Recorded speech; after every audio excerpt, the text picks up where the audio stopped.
I'm Hemant Mehta. And I'm Jessica Bluemke. And you're listening to the podcast for FriendlyAtheist.com.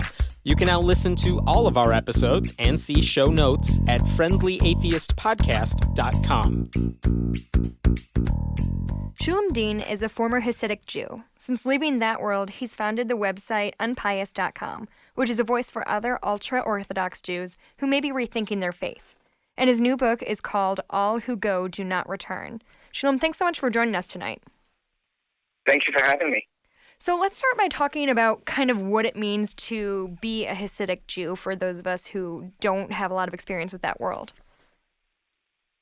Well, the world of Hasidic Jews is essentially, it is a stream within ultra-Orthodoxy, which is a stream within Orthodoxy, Jewish Orthodoxy, and that is complying with a very defined set of dogmas and a very strict set of rules that apply to day-to-day life.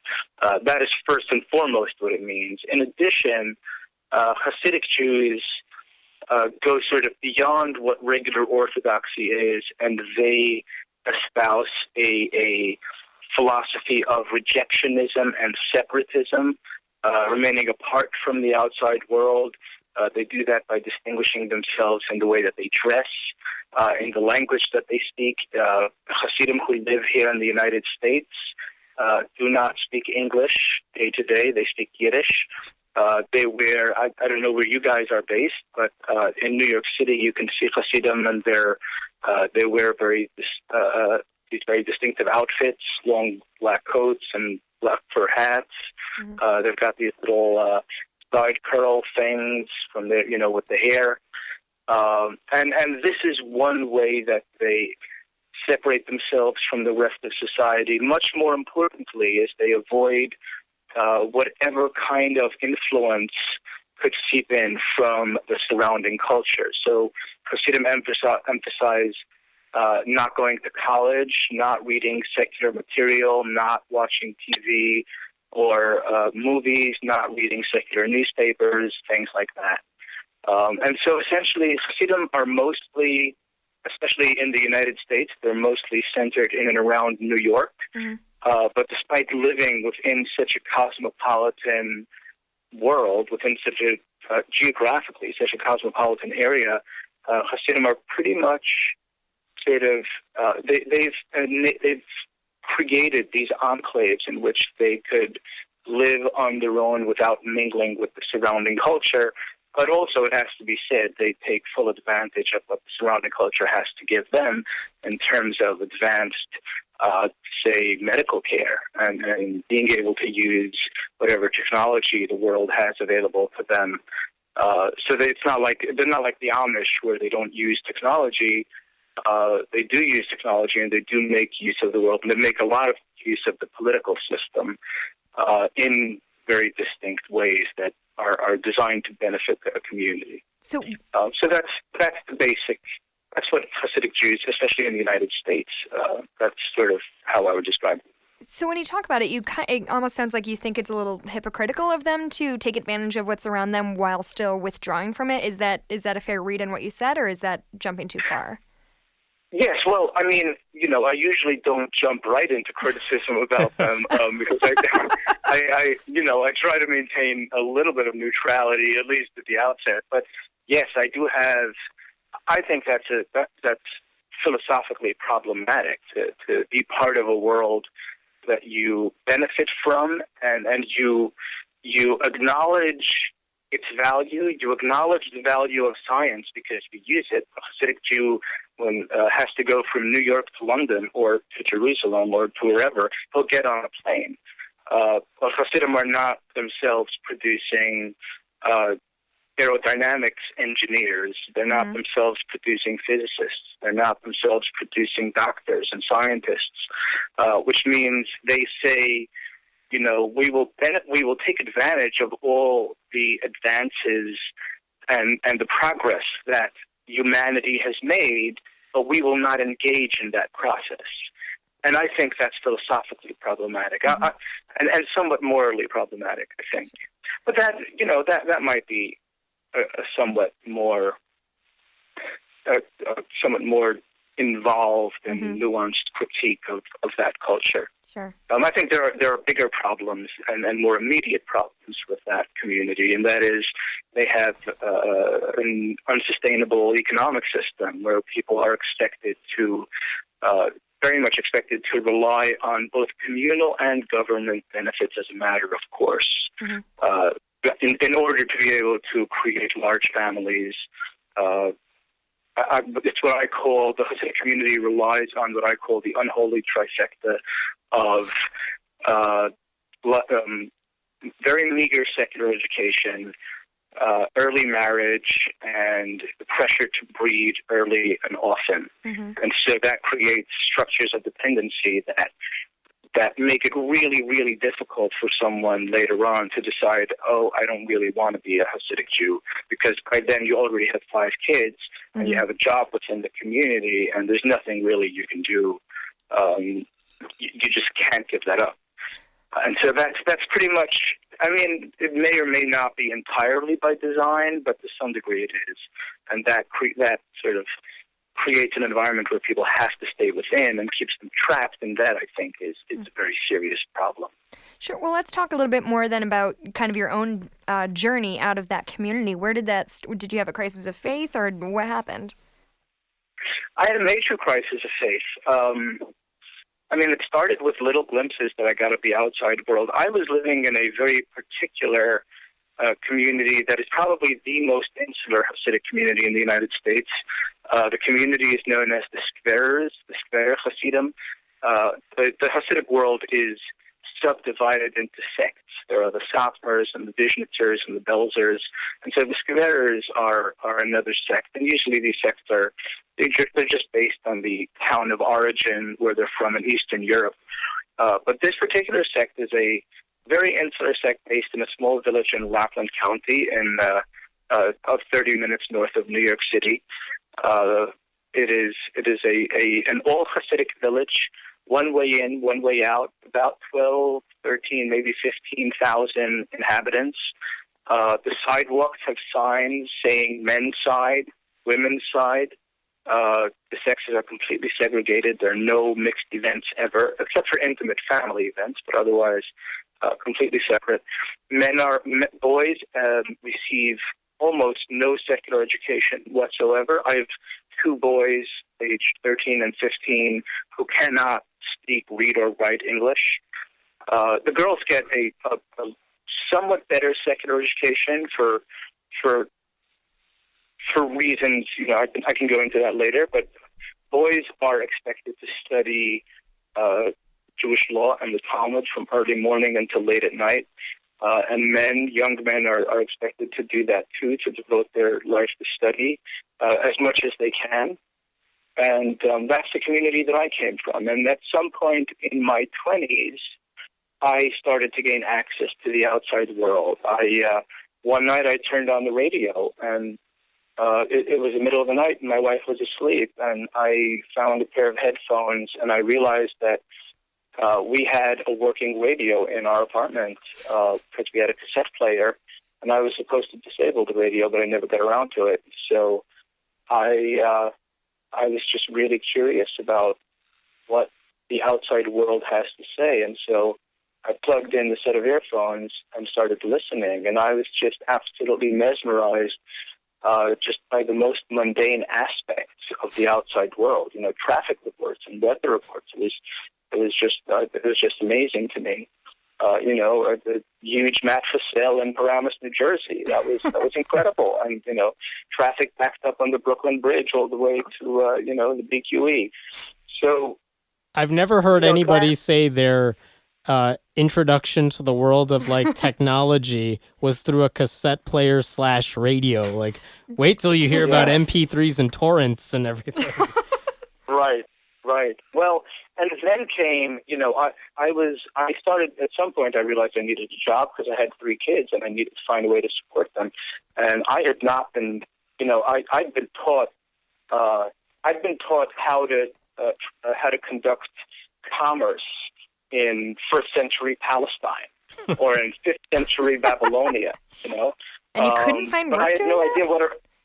idea what a resume was. I was taught how to slaughter an ox in Jerusalem's ancient temple. I could even, skin it and separate the priestly portions.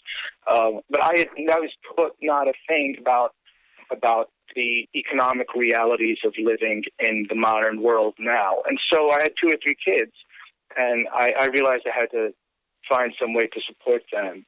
And so I left my studies and tried to get a job as a teacher. And I was working with young kids who were having, some of them had special needs. They were, bright kids, but they needed a little help in their Talmud study.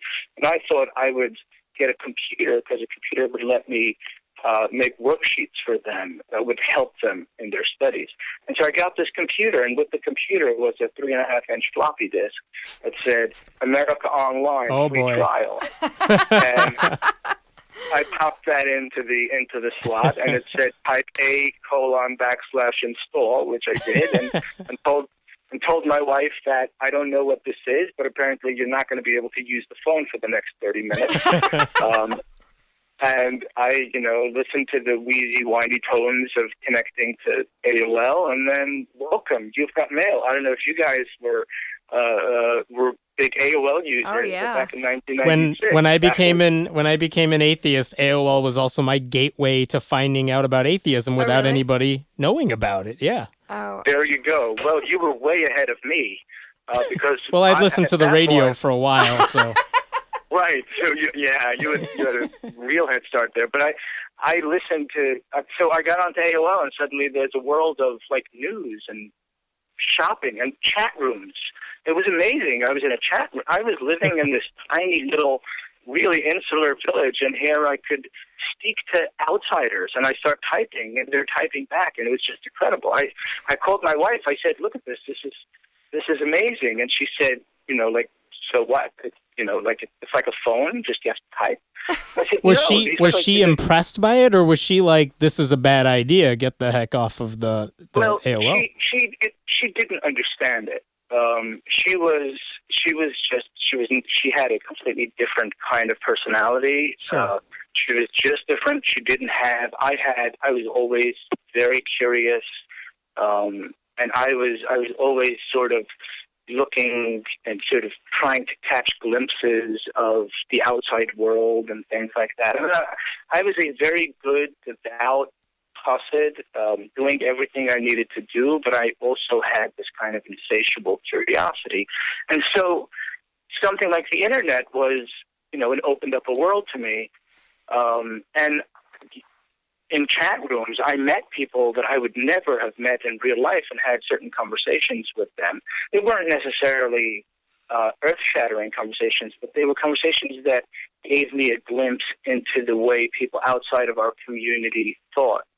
And so that was really important in realizing not necessarily that my worldview was wrong, but realizing that there are people who seem to be reasonably sane, who have different worldviews. And so that was an important step. And another important step was eventually I had to get a car, and one day drove over to the public library, which was not something I was supposed to do, but I was kind of curious to see what the library had to offer.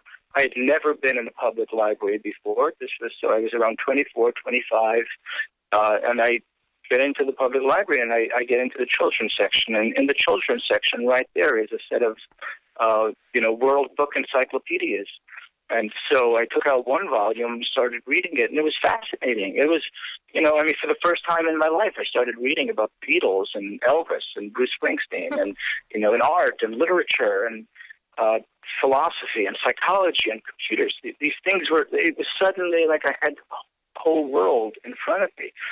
And I remember sitting down at one of the kids' tables in the children's section. Like on one side of me was a little boy reading the Bernstein Bears, and then on the other side was a girl reading Amelia Bedelia or whatever it was, and I was there with my pile of encyclopedias, just like piling up.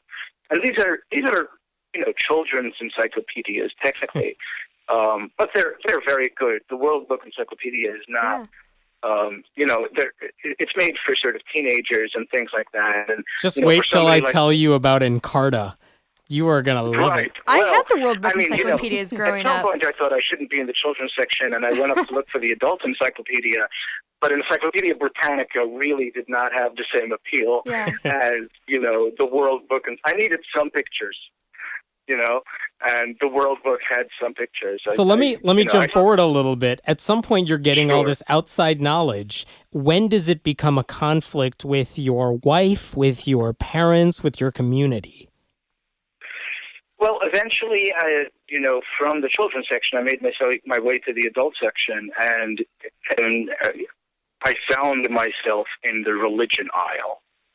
And the religion aisle, as you might expect, I found myself in the religion aisle because I was now aware that such a thing as science existed, and I knew that there were modern academics who must have studied some of these things. And I ended up in the religion section because I was really curious to see whether there are any studies that confirm things like the Israelites crossing the Red Sea.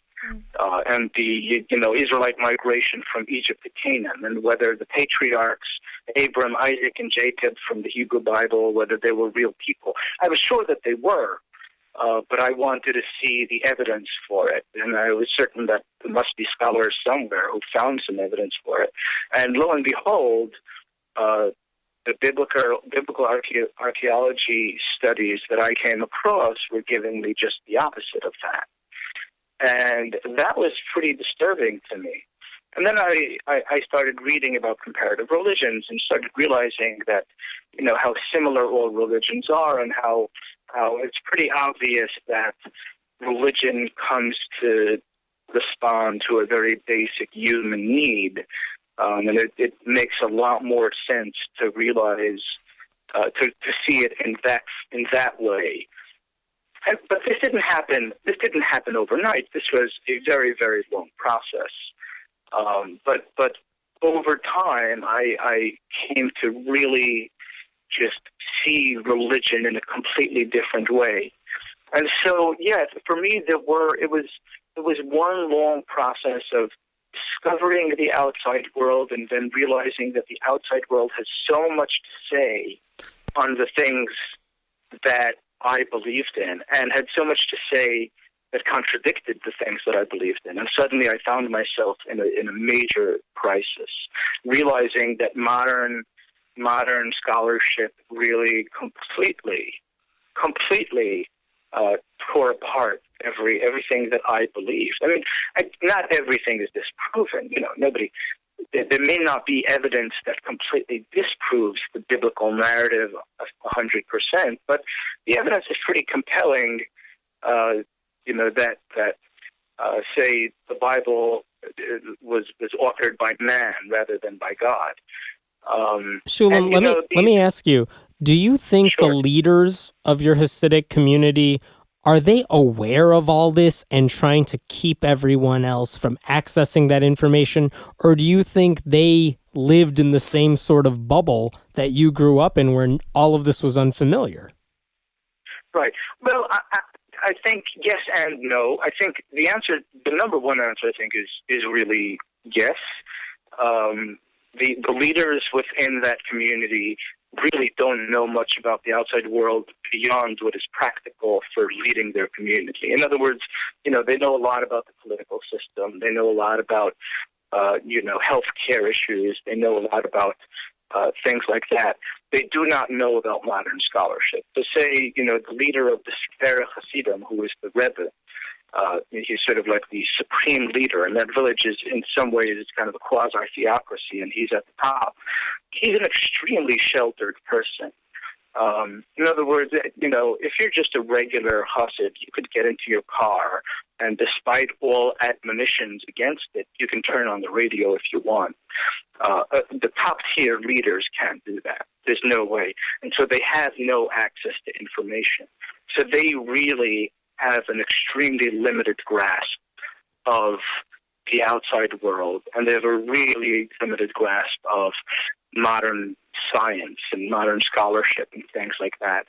But some of this is very intentional, and the ideology that was set up to separate Hasidim from the rest of the world was put in place It's an ideology that's about 150 years old, and it was put in place in response to the age of the Enlightenment, especially as it affected the Jewish community in Eastern Europe and parts of Western Europe, specifically in Germany, Austria, and that's where it started, and then it spread to the Orthodox Jews who lived in Poland and Russia, who were being threatened by Enlightenment forces.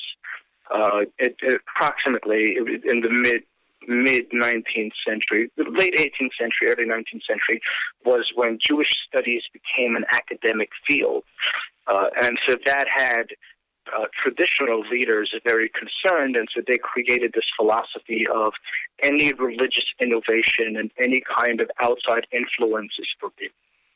And that sort of carried over, and that's still what the Hasidim still stick to today. So it was conscious, it was a very conscious and deliberate closing out of the outside world back then. And now, to some degree, it's still conscious. They're really, really afraid of the outside world. And I think that they know, as many fundamentalists with any sense know, that the outside world contains a lot of dangers to their worldview. I actually firmly believe that. I think that the more intelligent religious fundamentalists are fundamentalists sometimes precisely because they have the instinct that the outside world really is a threat. And so that, in response to that, they become even more fierce in their opposition to the outside world. But that certainly is the case within the Hasidic community. I don't know if this is an offensive analogy. I don't mean it to be, but it almost sounds like North Korea in a certain way where everyone is so sheltered, and there's this debate about whether we should free them, but they don't necessarily know any better. They don't know what's outside. Right. They think everything's great. Yeah. Right. I think that analogy is not imperfect. It's not perfect, but it's not imperfect. I think there's certainly elements of brainwashing that are very similar. But I would make the case that within this community that there's a big debate between my friends and myself, others who've left, and myself about whether we have an obligation to advocate for those who are still within, to be activists for this cause of changing their society. And in general, my feeling is that maybe it is not completely the right thing to do, to try to change a community that is trying to maintain its values and its worldview. And if it's a community that I've left and no longer have that kind of personal stake in it, maybe it isn't really my place to advocate for reform. On the other hand, there are young people being sort of pressured into marriages and to have children right away with no knowledge of birth control and no understanding of their options, no knowledge that they can go to college and they can become educated and they can learn about the world and they can find economic opportunities beyond what the community will offer them. And maybe the outside world has an obligation to go in and at least to some extent make sure that people are aware of their options. Right now, there's a huge problem in Hasidic communities, especially in New York. They provide very, very meager secular education, as I said before, especially to boys. And this is clearly against the law. But New York City and state officials are simply not enforcing the state-mandated educational curriculum for private schools. And the reason they give is that it is not their place to launch an investigation, and so they don't get involved in the actions of Hasidic private schools. And so even though private schools have to provide a certain set of of subjects that they teach, and they have to provide the equivalent of what public schools provide.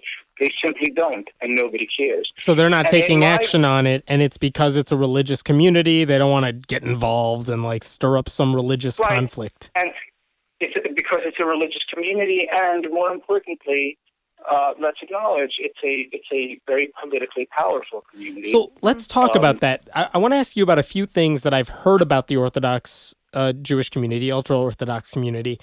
Tell me if this is accurate, first of all, and then I'd love to hear your take on it. We'll do a few of these. So first, about political issues.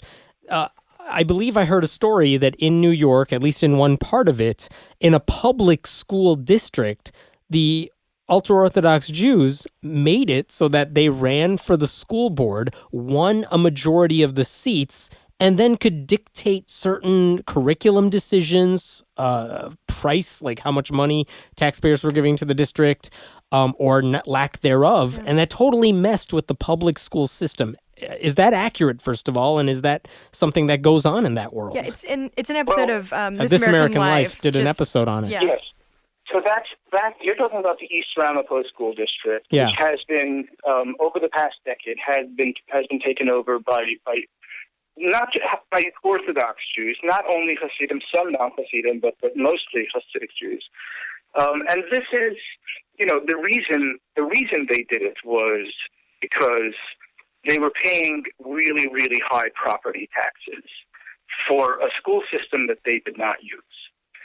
That's originally how all this started, because the East Roundhouse School District, which is a district in Rockland County, which New Square, which is a place that I was from, is also part of it. It's on the periphery of it, but it's part of it. So they were paying taxes for a school that their kids didn't attend, and they were mad about it. So right, and the school taxes kept going up, and the property taxes, basically their property taxes, kept going up, and a huge portion of property taxes go for schools. And so the Orthodox community decided that, there's a school board that is made up entirely of people who had the interests of public school students in mind, but did not have the interests of the taxpayers in mind. And so the Orthodox community made this kind of made this argument that if they're the ones paying for it, they should be able to have some control, and they put forward their candidates, and they were elected. And so they were able to take over. And now what happens when you put in candidates who are only interested in reducing property taxes, but have none of their own kids in the public schools, then they're just going to start, they have no interest in, or they have a lot less interest in keeping the educational curricula as robust as if they had a personal stake in it. I mean, that's a fairly simple assumption that you can make. I mean, even without completely painting them as villains, it's a pretty natural human response that if your interest is in your taxes, then that's the thing you're going to pay attention to. And so they've taken over, and unfortunately what it affects most, the student body that is most affected by it is a Black and Hispanic community, which is the other part of the East Ramapo community. And so the children have simply had their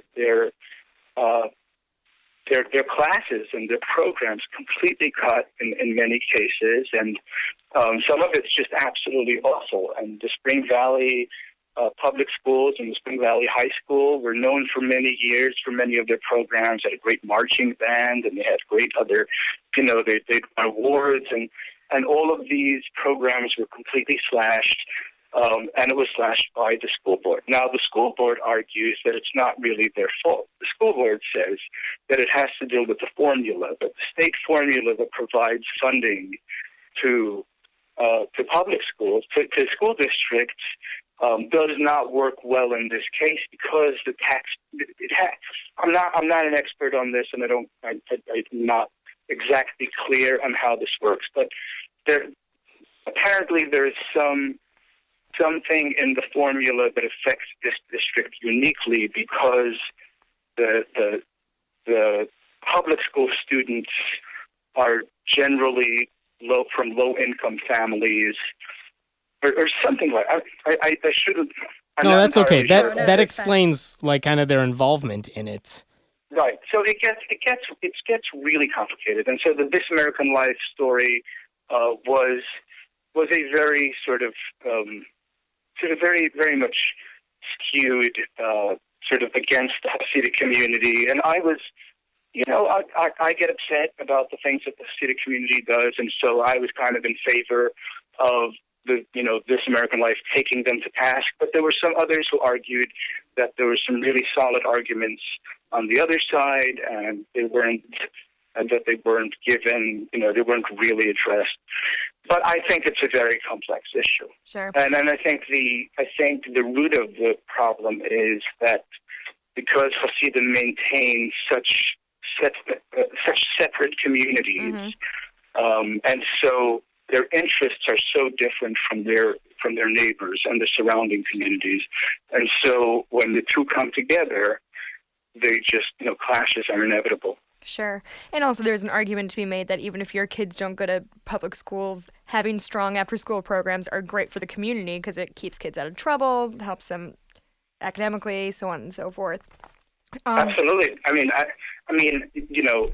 that's essentially the argument why everyone should support public schools. Right. I mean, we have old people or young people or people who have no kids in school. We have them paying school taxes because we need young kids. We need kids to get an education. Right. Whether they're our kids or somebody else's kids. Right. So absolutely. So we have actually one more thing I really wanted to discuss with you. Recently in the news, there was some issues with, I believe it was Hasidic Jews, but I'm not sure, on airplanes saying that they couldn't or wouldn't sit near women and asked that the flight seating was kind of rearranged for their needs. Yeah, they wanted the women to get up off of their seats and go somewhere else so that they didn't have to sit next to them. What up with that? Right. That sounds fun. So, yeah, I mean, this is another one of these issues that comes up, and frankly, I think that the people who do this are crazy religious nuts. I would say that it's probably not the majority of Hasidic Jews who behave this way, but it does come up, and that's what makes the news, and it is pretty infuriating. It's infuriating when I read about it, but it is not absolute law that a Hasidic person may not, if he's a man, he may not sit next to a woman. Mm-hmm. But there are some who, they're so sheltered and they're taught that they cannot sit next to women, and then they come onto a plane and they're suddenly surrounded by people from an entirely different culture, and so they sort of lack the finesse, for lack of a better word, for how to go about this. And so they'll just, you'll have some man who all day long he sits in the synagogue or in the yeshiva and he studies the Talmud, and now he's on an airplane to Tel Aviv, and his seat is, he's assigned a seat next to a woman, and he'll just stand there and say, no, I can't sit here. That leads to all sorts of chaos. Yeah, and now if it's, think about if it's, right before the holidays and it's a whole group of dozens of religious men going to Jerusalem or something, and suddenly you have a sort of a mass problem and a big situation and an 11-hour delay or something like that. And so these things do happen. I don't think it's the majority of Hasidim who do these things, but they do happen, and then it's pretty infuriating. I have one last question for you. Sorry, we lied. One last question. Ever since you started talking about this stuff publicly, ever since your book came out, what response have you heard from within the community? Are there other ex-Hasidim who have contacted you? Have you heard from people who are still within that community who are pissed off at you? What's the deal? Oh, I get lots of messages all the time. I would basically divide them into two categories. One is people who write me, or especially from the Hasidic community, from the Orthodox community, people who write me saying, I am in your exact place where you were 10 years ago. I really dislike it here. Help me. How do I get out? And the other part is people who write me saying that, you're completely wrong. How could you do this? I can prove to you that all your conclusions are mistaken and you really need to come back and stop all this nonsense of becoming a secular person because you're losing out and you're not being a good Jew. So the latter ones are amusing, but nothing more. The former are kind of heartbreaking because these are people writing to me and telling me that, they're in this world, they're stuck, they've got children, they've got family members, they can't just leave just to get out. The concept really is so difficult. It's not like, a New Yorker who decides he's had enough of New York can, get up and move to Boston. Mm-hmm. I mean, you have to find a new job, but you can do it. It's not, it's a big life decision, but it's not like moving to Mars. Mm-hmm. For a Hasid to leave his community or her community, it's really like moving to another planet. And that really is not an exaggeration. Mm-hmm. I mean, maybe not Mars, because, you can't actually live on Mars, but it really is fundamentally, it is... Which you would know if you read a science book. Yes, right. But really, it is a transition that is as big as moving from a completely third world country to a very developed and advanced country without knowing anyone and without knowing the language. Yeah. And it is really scary. And so most people who want to do it are just too frightened by the prospect of failure, and they don't even know where to start. And so these are the people that I have a lot of sympathy for. And I'm involved with an organization. I'll just throw this in. It's called Footsteps. It's a New York City-based organization, and they do incredible work, even life-saving work, for people who leave the ultra-Orthodox community and need assistance with just whether it's just social support or college scholarships or people who need legal help in court if a parent leaves and they want to hold on to their children, or they want to at least maintain contact with their children, but the community raises thousands of dollars to keep the children away from them, which was something that happened in my case. So this organization, Footsteps, has the Family Services Division that provides legal representation to parents who are struggling with a family court situation. So this is one of the ways that I am very heavily involved in trying to not necessarily encourage people to leave, but to offer a helping hand to those who do want to make the choice to leave. Well, we will have links to all of the organizations you mentioned and your book in the show notes for this episode. Thank you so much for your time. We really appreciate you giving us some insight into that world. Thank you, Howard, and thanks, Jessica. Thank you. Thanks for listening to the podcast for FriendlyAtheist.com. This episode was taped at Cinnamon Sound Studios in Aurora, Illinois, and the music was written and performed by Brad Chagdis. If you like what you're hearing, please consider making a contribution at patreon.com/Hemant, that's He-Man T. We appreciate your support. I'm Hemant Mehta. And I'm Jessica Blumke. We hope you'll join us next time.